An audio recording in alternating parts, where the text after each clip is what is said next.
Mom laughed, sit with the kids, then stuck me with a $3,600 bill. So I canceled their entire lifestyle. My name is Josh, and I'm 38 years old.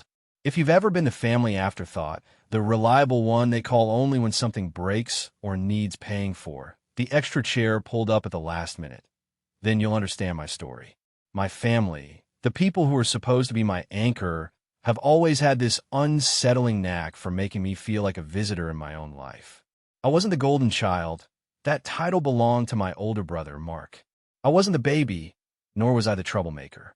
I was just Josh, the placeholder, the one who showed up, smiled politely, offered help nobody asked for but everyone expected, and often quietly picked up the check.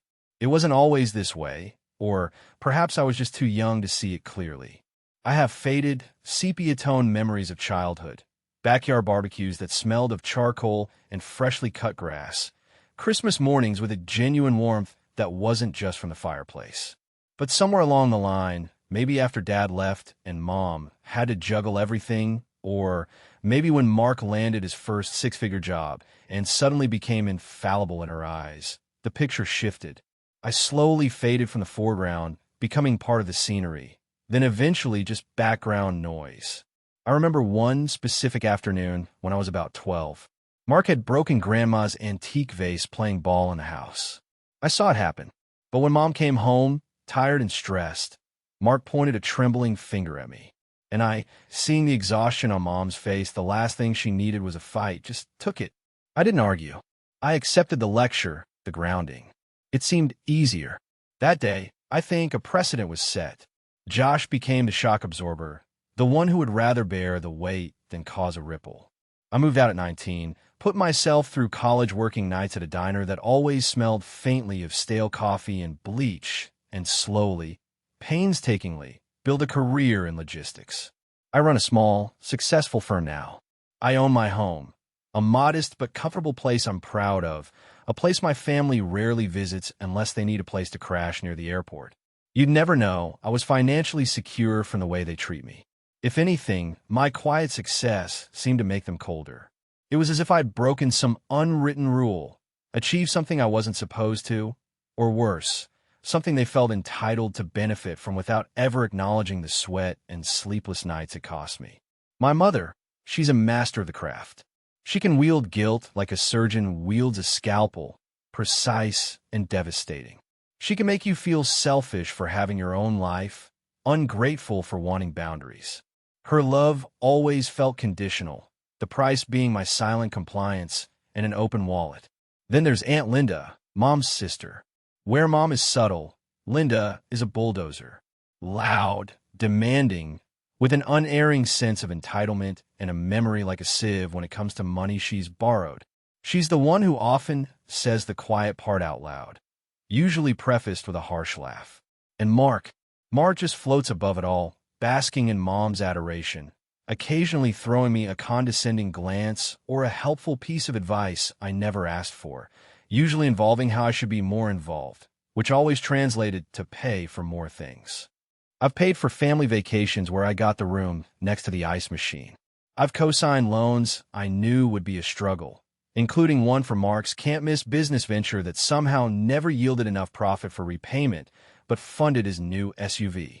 I've covered utility bills when Mom just had a tight month, a month that seemed to last for years.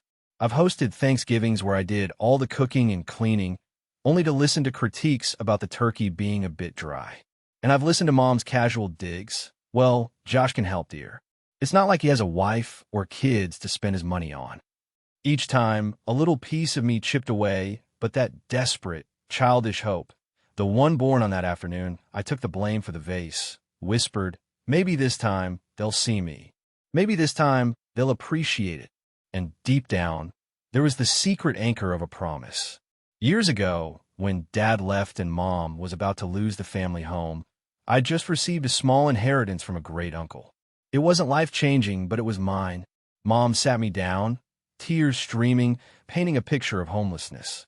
She swore, hand on her heart, that if I helped save the house, it would always be half mine, that I would always have a place, that I would always be her partner. So I signed it over. Every cent. The house was saved, and slowly, over the years, the promise faded from her memory, but it remained etched in mine, the foundation of my foolish hope. The latest chapter in this long saga arrived not in an embossed envelope, but as a curt, forwarded email from Mom. The subject line was simply, Melanie. Inside, just the details for my cousin Melanie's, Aunt Linda's daughter, engagement party. Time, date, a very upscale restaurant called the Gilded Swan. Below it, Mom's addition, don't be late. Wear something decent. No, hope you can make it. No, we'd love to see you. Just an order. I stared at the screen, the familiar weariness washing over me. Why go? Why subject myself to the inevitable pinpricks of exclusion, the casual disregard? But then, Mama called a few days prior, just a quick chat, unusually warm. She'd asked about my work, sounded almost interested. That little flicker of hope, damn it, ignited again. Maybe she's trying, I thought.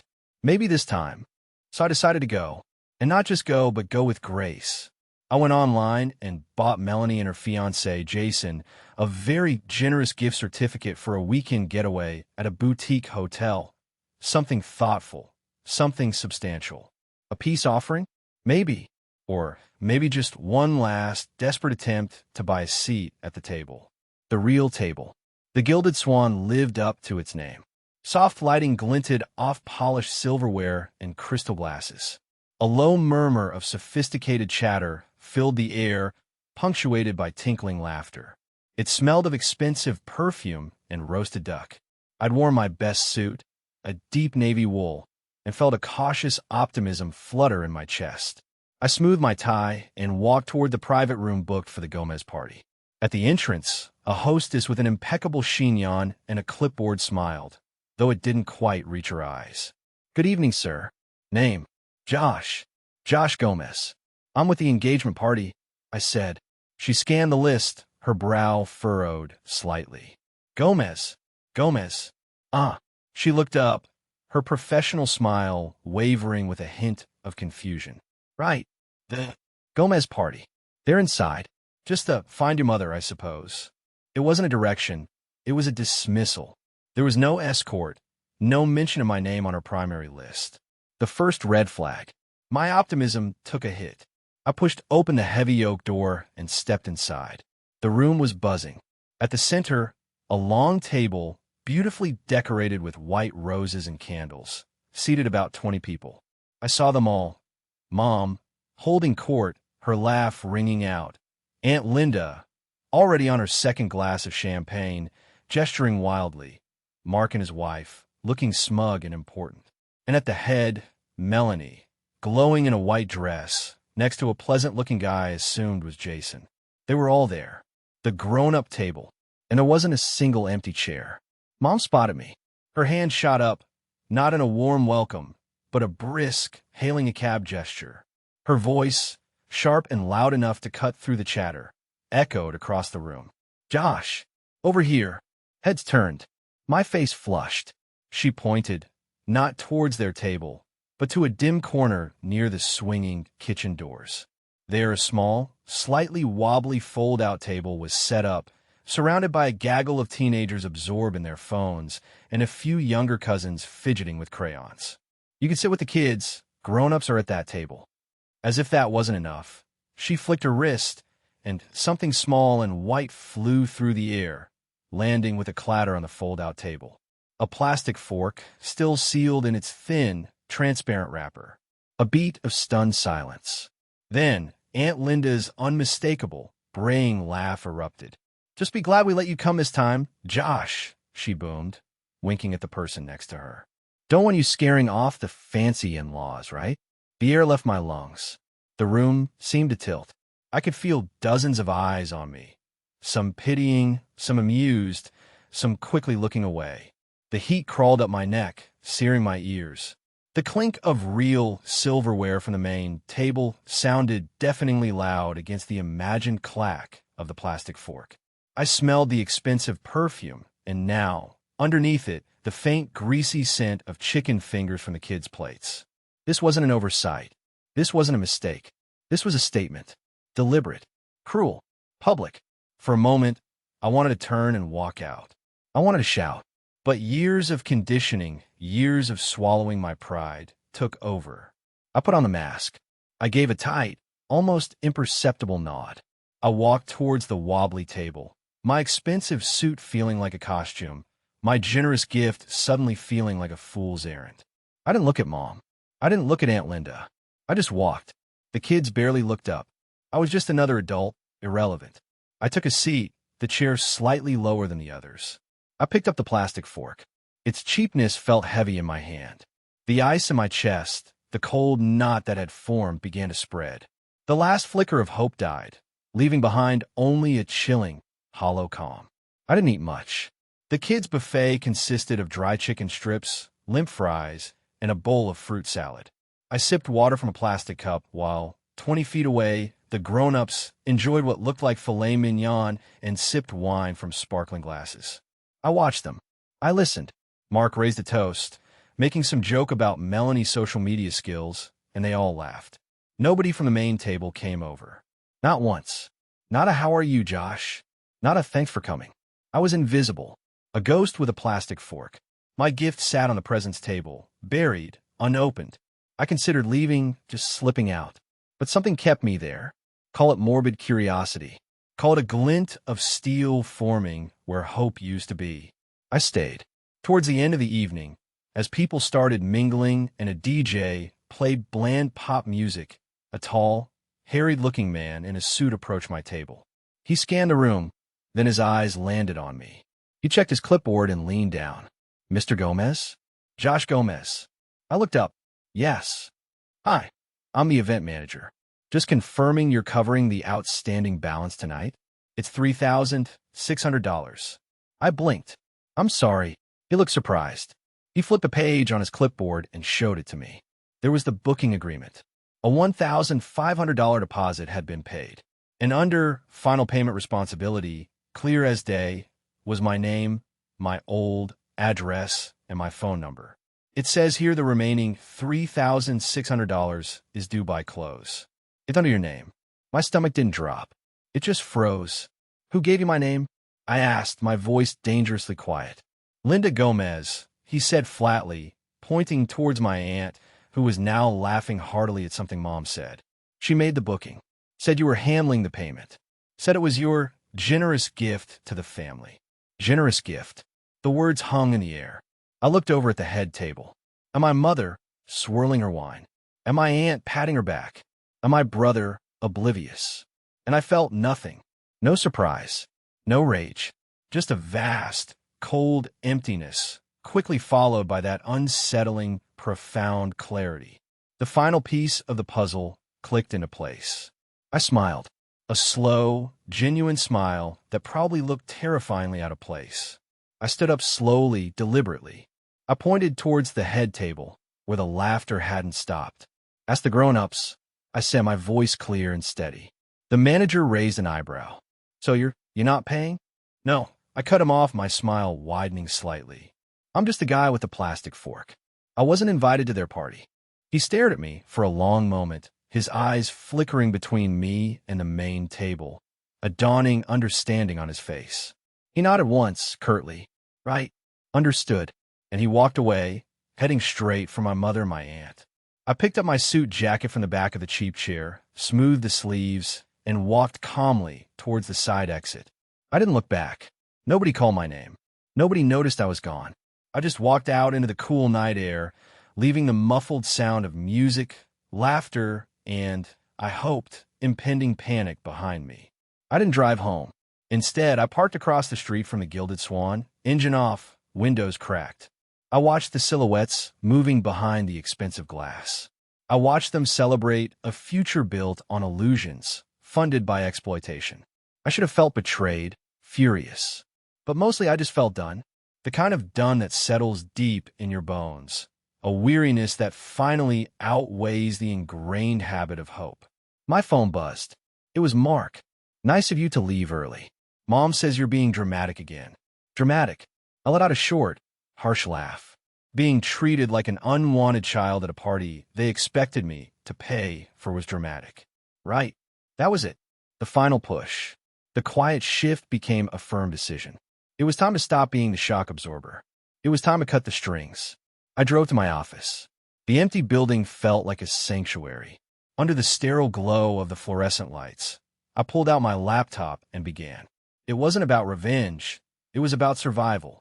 It was about reclaiming my life, one account at a time. I made a list. Mom's utilities, still in my name, until her credit improves. Aunt Linda's car payment, which I'd guaranteed. Mark's business loan, the one I'd foolishly co-signed in a moment of familial weakness. The family cell phone plan, naturally under my name for the bulk discount. Joint credit cards opened for emergencies. The list was sickeningly long. Before I hit a single button, I called Dave, my oldest friend, the one who'd seen glimpses of this toxic dynamic for years. Dave, I said, am I crazy, or is being told to sit at the kids' table with a plastic fork and then being handed a $3,600 bill just wrong? Dave's response was immediate and filled with the righteous indignation I hadn't allowed myself to feel. Wrong? Josh, it's insane. It's beyond insulting. You need to get out. Now. That brief validation was all I needed. Next, a quick call to my lawyer, Mr. Evans. I explained the situation, focusing on the fraudulent $3,600 charge and the co-signed loans. He gave me clear advice. Document everything. Send formal notices. Protect myself. Then I began. Online banking, utility websites, credit card portals. Click. Cancel. Click. Remove authorized user. Click. Freeze. For the co-sign loans, I followed Mr. Evans' advice. I couldn't just vanish, but I could make my position clear. I drafted formal letters to the banks, certified mail, stating I was no longer associated with the primary borrowers, would not cover any defaults, and revoked authorization for any further use. I sent copies to Mark and Aunt Linda, along with a firm demand that they refinance immediately. I canceled the utilities, effective within 24 hours. I shut down the family phone plan. I transferred every single cent of my money to a new bank account at a different institution. Click, click, click. Each action felt like severing a chain. Finally, I called the Gilded Swan. I spoke to Clarissa, a polite but stressed-sounding manager.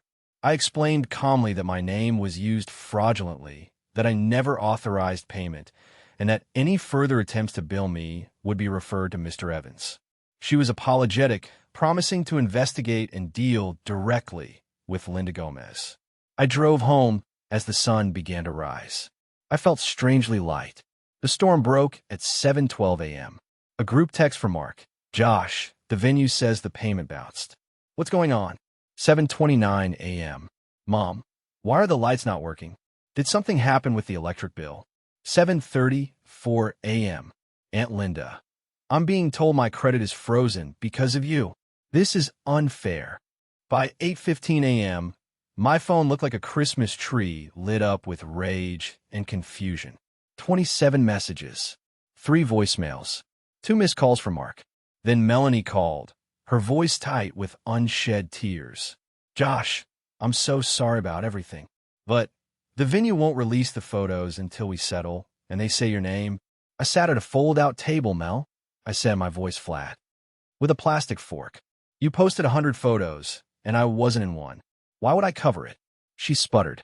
Ask the grown-ups, I said, and hung up. Mom showed up at my door that afternoon, red-faced, holding the invoice, now marked overdue. She tried guilt. We're family, Josh. You don't punish family. She tried minimizing. It was just a seeding chart error. Your aunt made a joke. She tried blame. You make it so hard, Josh. You isolate yourself. You tossed me a plastic fork, I said, crossing my arms. You put my name on a bill you never told me about. That's not a joke. That's using someone. It's not like you can't afford it, she snapped. There it was. Justification. I looked her dead in the eye. If I had said no to the bill before the dinner, would you have uninvited me? Her silence was deafening. Then, in a fit of pique, trying to reassert control, she screamed, after everything I did for you, if I hadn't convinced you to give up that inheritance, we wouldn't even have this house. You owe us. Time stopped. Inheritance. She'd said it. The buried promise was, in her mind, an obligation I owed. The veil was completely gone. She hadn't seen it as a partnership. She'd seen it as a transaction where I paid and she benefited. Stunned, I simply took the invoice from her trembling hand and, slowly, deliberately, ripped it in half. "I'm not your wallet, Mom," I said, my voice low but unwavering. "Get out." She left, sputtering in disbelief. Later that day, rummaging through old boxes, I found it. The faded letter from years ago, detailing the agreement, Mom's flowery promises of fairness, stark proof of her decades-long manipulation. Twist 1 confirmed. Aunt Linda escalated via text. "If you don't fix this, I'm telling people you committed fraud on my accounts." I screenshotted every email, every form she'd signed begging me to co-sign, and emailed them all to her, CCing Mom and Mr. Evans. Silence. Just when I thought the dust was settling, an unknown number messaged. "Josh, it's Jason, Melanie's fiancé. I think we need to talk. I didn't know half the stuff they did to you. Please meet me." We met at a quiet coffee shop. Jason looked ashamed and angry. "Josh," he said, "I overheard them. Your mom and Linda. Before the party. They were laughing, planning how to get you to pay.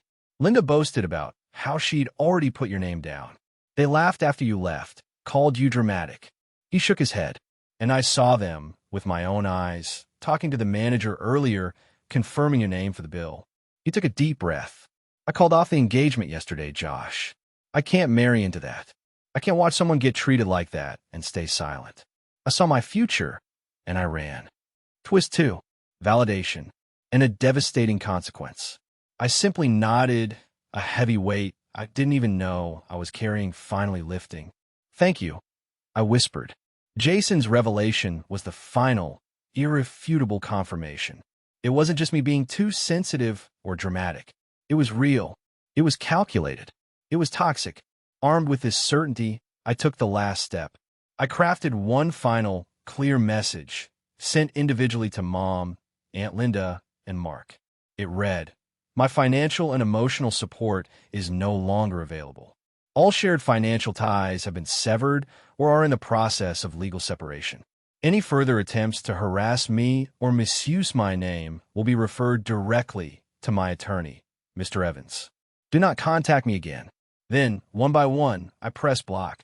Mom, block. Aunt Linda, block. Mark, block. Melanie, block. It felt like turning off a loud, grating noise that had been playing in the background of my life for years. Click, click, click. Silence. The silence, at first, was unnerving. I kept checking my phone, expecting it to buzz with a new wave of outrage or a different, unknown number trying to break through. But nothing came. Days turned into a week, and the silence deepened, transforming from unsettling to peaceful. Truly, deeply peaceful. It was the sound of freedom. I started reclaiming my life.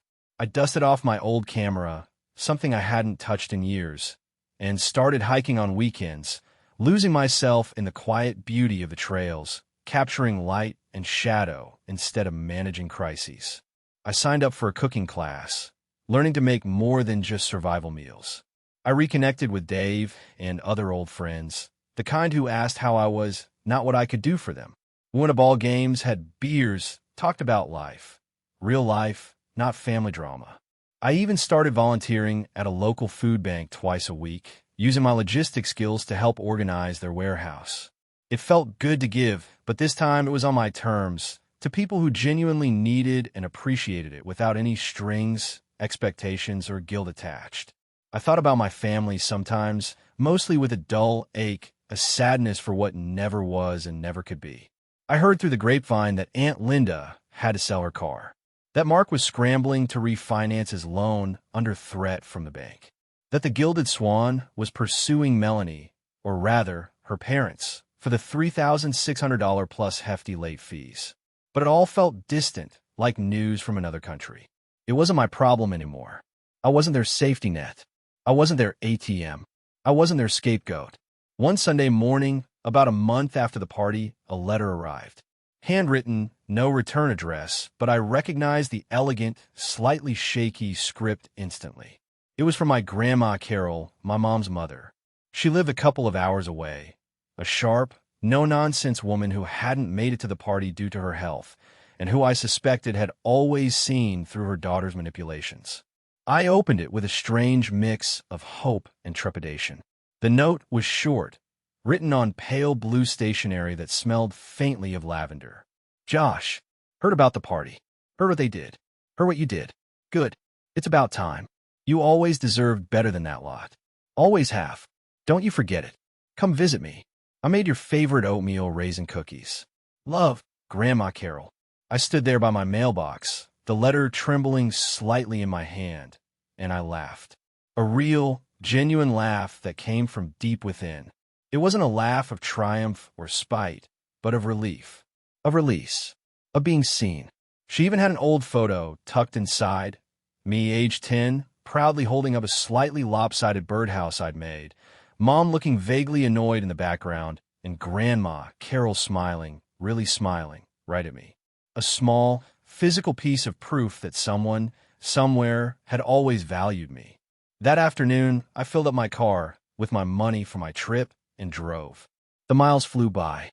When I pulled in her driveway, she was waiting on the porch swing. She didn't say much, just opened her arms and held me for a long time. We sat on the porch, sipping iced tea and eating cookies, real cookies on a real plate. We talked for hours, not about them, but about life, about books, about my new hiking hobby. Sitting there, on her comfortable porch, with the scent of lavender and baking in the air, I felt more grown up and more at home than I ever had at any fancy restaurant or family gathering. There were no hidden agendas, no expectations, no bills waiting at the end. Just a comfortable chair, a warm welcome, and a quiet, unconditional love of someone who had always known my worth. They wanted me to sit with the kids, and perhaps in their twisted way, they were right.